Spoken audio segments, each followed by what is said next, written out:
Всем привет! Я люблю делать вещи своими руками и показываю это здесь на канале.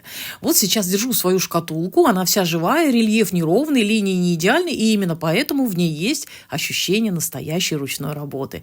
И знаете, что интересно? Такой эффект объема и глубины можно сделать без сложных навыков. Я сама к этому пришла не сразу, но есть один прием, который очень многое упрощает.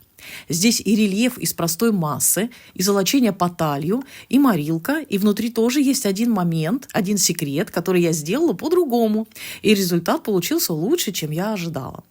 Если вам нравится подобный стиль и хочется не просто смотреть, а реально научиться делать такие вещи, я как раз буду разбирать эту шкатулку по шагам. Так, чтобы даже если вы никогда ничего подобного не пробовали, получилось повторить. В следующих видео я покажу весь процесс с самого начала и без сложностей. Начнем с основы, потому что именно там закладывается весь этот объем. Если вам хочется попробовать сделать что-то подобное, можно подписаться на канал, чтобы не потерять его.